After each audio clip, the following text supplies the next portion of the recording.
Good evening. I'm back with my book, The Phoenix and the Falcon. I'm going to be reading from chapter 2. When we last left Helena, she was in a village, a remote village on the steppes of Russia, what will become Russia, and it's by the Aral Sea, a big inland sea. This is an historical fiction novel. It's a dark historical romance. And a stranger has entered into their world. It's not a nice world for Helene at this point because she has been really marooned in this terrible village, and her only comfort is her young son. This book's available on Amazon. You can get it on Amazon. Also, I have a website, KatherineNewcomer.net, but Amazon's the easiest way to go. So here we go, chapter 2. I have to wear my glasses.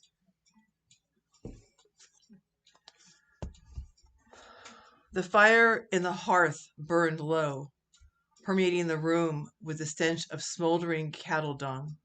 Alina coughed, covering her mouth with her hand. Pulling it away, she stared at her slender fingers, now red and rough from chores, and remembered home, where her task had been to study her lessons, sew a little, and practice her lyre. Clenching her fist, she resisted the poignancy of memory. Instead, she focused on placing breads and sliced viands on the table with smooth efficiency. After pouring the mead, she waited near Mikhail by the fire. She glanced at the nearly empty fuel basket and briefly watched Ariana, Ludmila's youngest, and smiled. Ariana, Ludmila's youngest, had avoided her chores again. Ludmila would scold her in the morning, but would not stay angry long. Almost everyone indulged Ariana in one way or another. But Helena's expression grew somber as she wondered what the morning would bring. Leaning against the stone hearth, Mikhail rubbed his eyes. Suddenly, she decided to obey her heart and flee. Glancing at me, glancing at Mikhail. She reached for the worn, woven blanket basket and started to rise. If questioned, she could say that she needed his help to fill the splintering bin with fuel.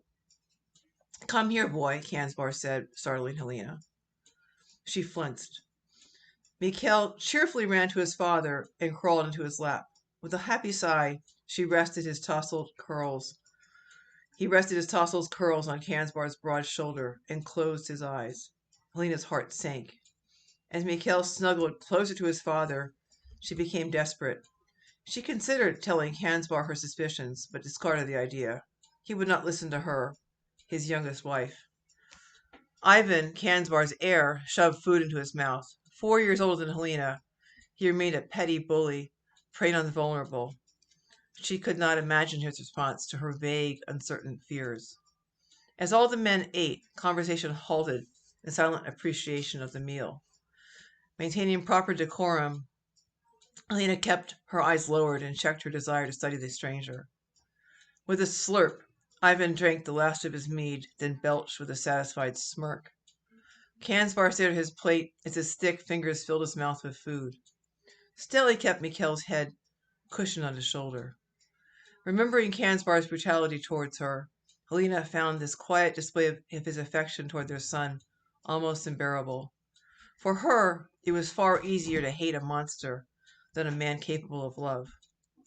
Ivan stole a quick look at his father, who remained intent upon his food. In a heartbeat, the younger man winked at Helena and soundlessly mimed a kiss. Disgusted, she refused him satisfaction of a response. She yawned, countering him with affected boredom. Had her circumstances been different, she would have laughed. He looked ridiculous, with his lips twisted in an expression resembling a pout more than a kiss. Despite her pretense of indifference, Ivan's unwanted flirtations revolted her.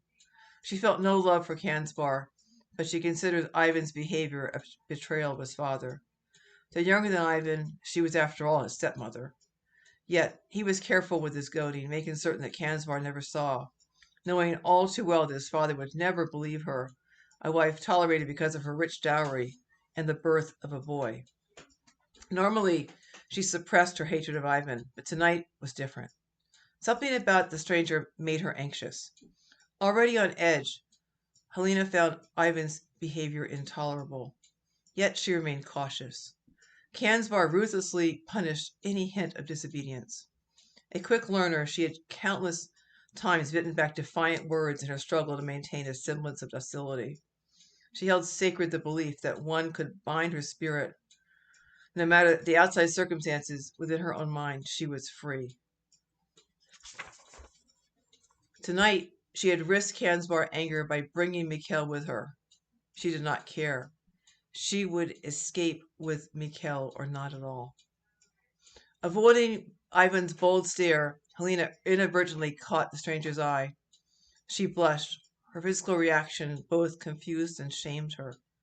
When his eyes sparkled, she knew he had observed her quiet resistance to Ivan. His intelligence and perceptiveness did not fit her judgments of the man. The realization troubled her, making it harder to see him as an enemy. Worse yet, something about him made her heart beat faster, giving her a fluttery sensation in the pit of her stomach. Examining him from the peripheral rim of her vision, she could not help but admit the barbarian was handsome. His blond hair, though long, was clean, glistening with red hues in the firelight. He was at ease with himself, calm and sure of his strength. She could not picture this man tormenting women to prove his manhood. Drawn to him, she wondered what happened to his blue eyes when he smiled. Helena reproached herself. How could she think anything good about a man whose presence might be a threat to Mikhail? She condemned herself as no better than Maga, reacting with her body rather than her mind. Resolving not to admire anything else about the stranger, she sat in the stool next to the fire. She positioned herself at his back, hoping to make him uneasy. Kanzar remained at the other end of the table, drowsy after his meal. Ivan pushed away from the table and sauntered over to the large bed. He leaned against the wall near its head and exchanged significant looks with Maga. She smiled and hastily rearranged her covers as if she had just noticed her ample display. The end result was the opposite, change in her presentation from immodest to flagrant. When Ivan casually sat on the bed, Kanzar lost his lethargy. He rose from his low stool, still holding Mikhail, and hissed at his older son. Get away, Ivan. Sit with the men or leave. Maga was his next target, and his voice became progressively louder. Helena pictured the wives on the other side of the leather wall hugging themselves with stifled out laughter. Kanzar had never shouted at Maga with such courage. You, woman, have you no shame? Cover yourself and join my wives. Mikhail awakened from the sound of Kanzbar's reverberating voice. Mama, he cried out. Helena moved quickly to Kanzbar, her arm stretched for Mikhail. Kanzbar ignored her. Instead, he placed the boy on his bed and said, Go to sleep, child, all is well. At his gentleness, Helena felt her throat tighten with unexpected tears. She stared at the bed, her mind under siege by memories of her first night as his child bride, and clenched her jaw. Get up, Maga, Kanzbar shouted. When dominating his women, Kanzar was at his strongest. He understood his position in his house, and to a lesser extent the village. He was the head of both, as had been his ancestors before him, tied to the cycles of planting and harvest. His father, her grandfather's friend, had been a man of vision who had reluctantly returned from his travels to assume leadership. In contrast, Kanzar never reached beyond the confines of his role. The village was his world, his protective shell. As Kanzar turned from Maga to the stranger, Helena sensed his uncertainty. Traditions were mute on night travel. The formalities had taken him through the offerings of food and drink. Now he was on his own. He sat with a heavy sigh, his back to Maga and Ivan. At last he directed his full attention to the visitor. Once more, your name? He asked in their Slavic dialect. Valimir, the barbarian answered. His voice was pleasant, well modulated. She could not place his accent. Valimir was the picture of relaxation, his back warm by the fire, his hand around a mug of mead. Helena experienced difficulty keeping vigilant against his magnetism. It was as if he was as relaxed as a cat, she angrily thought, ready to pounce on a mouse. But he's like the sun, warming me, a small voice whispered inside her heart. Despite her intentions, Helena became aware of his every move. Her heart beat with excitement. She stonily denied it. feeling guilty for betraying Mikhail, who was now sound asleep on the large, soft bed. Postponing her dismissal from the room, Magda sat up slowly, stroking her hand up the nape of her neck, and lifted her rich, dark hair. A few paces from the bed, Ivan watched. She smiled at him, then at Valamir, displaying sharp white teeth, but the light was poor, concealing most of Magda's show. Staring at Helena, she flung off the heavy blankets. They dropped on Mikhail and covered her face. Helena cursed softly in Greek, a language unknown in the village. Bitch, she said under her breath. Valamir stared at her, his face alive with curiosity. Helena noted his interest, but spared him no thought. She ran to the bed, worried that Mikhail might suffocate under the heavy furs and blankets. Her thoughts were cold with hatred for Magda. In a few strides, she reached the bed and brought Mikhail's head gently to her shoulder. His legs dangled to her thighs. He remained asleep, oblivious to the danger. Unaware of Magda's intentional carelessness, Kansbar glared at Helena. "What are you doing?" he demanded. Overwhelmed, she had no words. She tried to think quickly, shifting Mikhail's weight to her hip. All the wives knew that speaking ill of Magda to Kansbar meant a slow but certain death. The wives more than suspected that Magda was responsible for the demise of her rival the past year. The women whispered among themselves about her knowledge of poisons. Unfortunately, no one had any proof. Wisely, Helena never ate anything that Magda had touched, nor would she allow her near Mikhail's food. Magda sauntered over to Kansbar.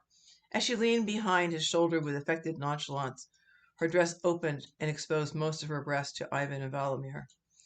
At this display, Helena's confusion turned to mortification.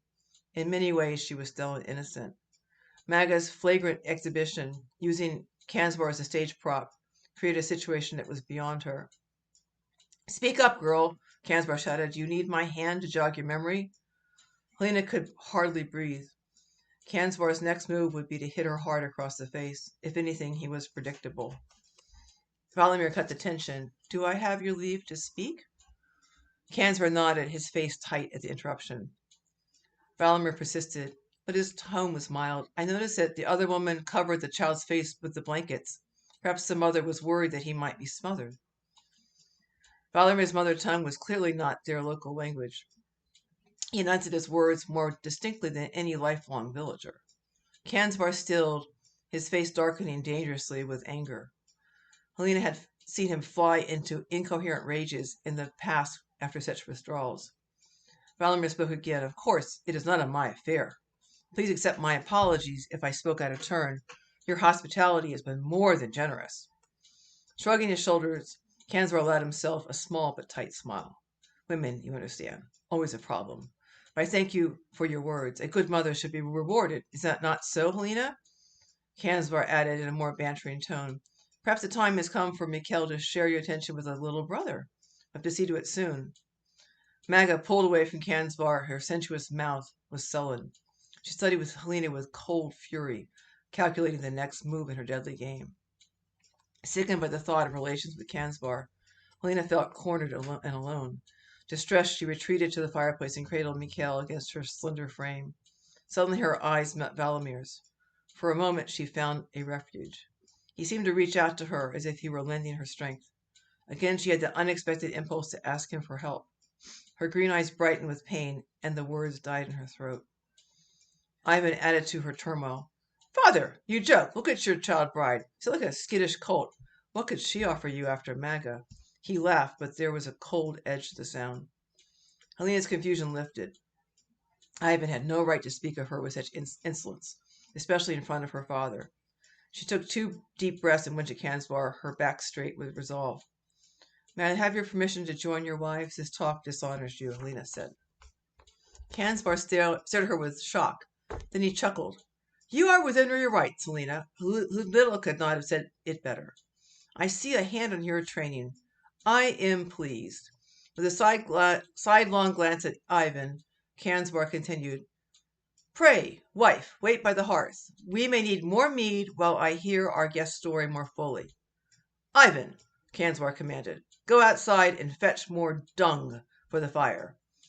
Ivan exploded. The veins in his thick neck grew large. Me? That's women's work. Send her. He pointed with his strong but stubby finger at Helena.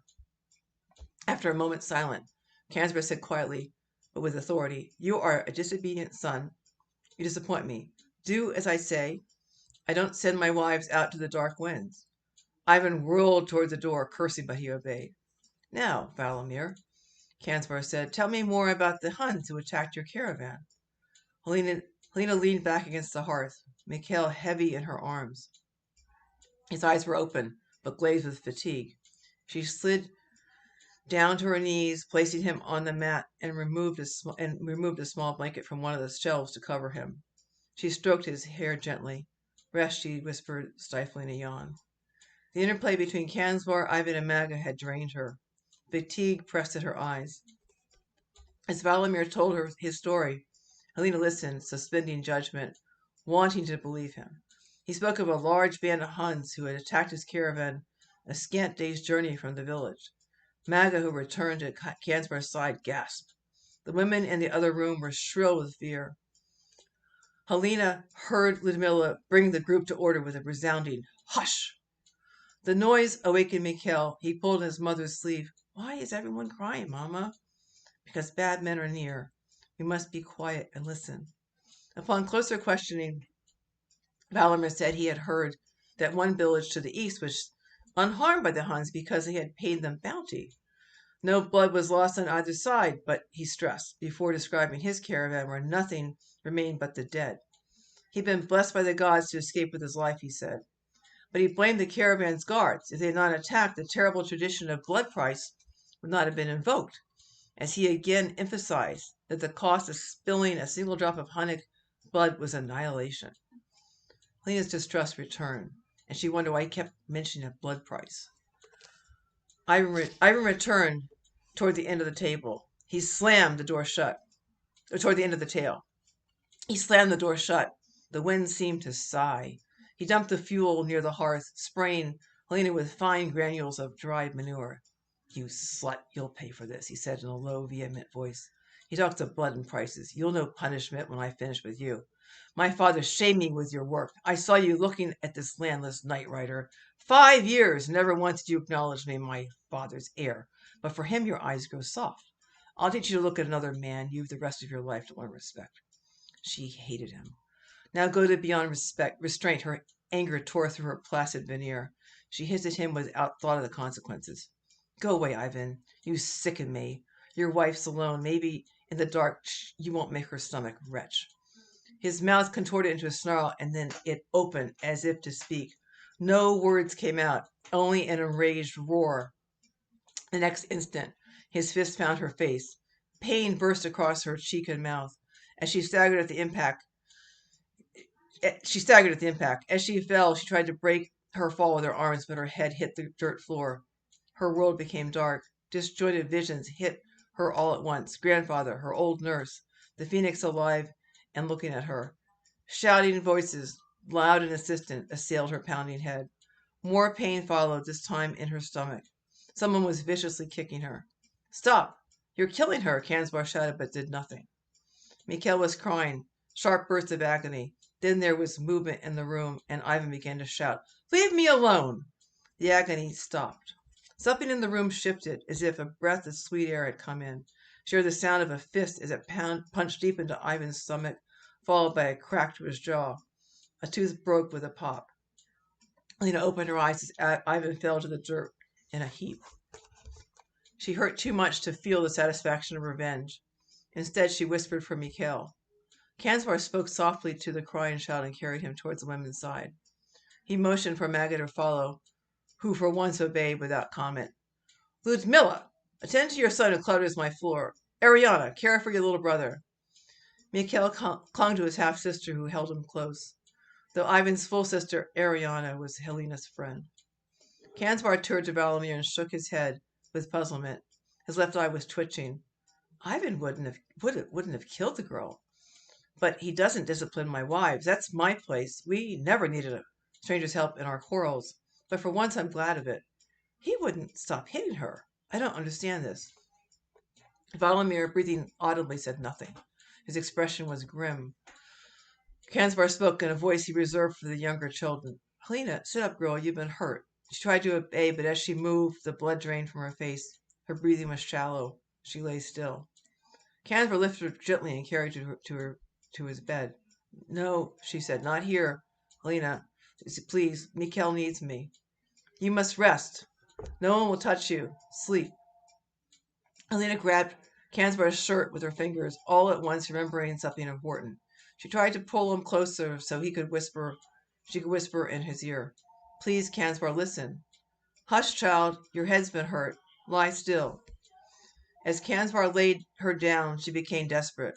Please, this man, he's more than he seems. Yes, he is. He's a wonderful fighter. I've never seen anybody knock out Ivan with only 2 blows. With urgency, she whispered, and more, Cansbar, I felt at the start something was wrong, but didn't understand. Don't you see? Volodymyr is an Ostrogothic name. What does that matter? Remember my grandfather, Cansbar. He taught me about the world and its people. At the mention of her grandfather, Cansbar backed away. A furtive expression played across his face. You babble, Helena. Enough of this. Sleep, he commanded. He moved to return to the low table, and Helena panicked. She started softly, but it ended in a shout. Ostrogoths were conquered by Huns 50 years ago. They're pledged allies. Then the stranger's voice filled the small room as he shouted in an alien tongue. Knowing the rudiments of Gothic, Helena understood the words as he shouted, Men, come to me, assaulted her, as she slipped into the darkness of chaotic dreams. And that's the end of chapter 2. So next Monday, I'll read chapter 3. I hope you're enjoying it. We're still in lockdown mode, and I wanted to share my book. And I'm looking forward to hearing from you. I'm going to check the Facebook, see if anybody said anything on Facebook. But you never know. So if you think about having, if you want to ask me questions, you can next week. Let me see one thing. So no questions. So as you can see, things aren't going well for Helena. I look forward to sharing more next week. Take care. Bye-bye.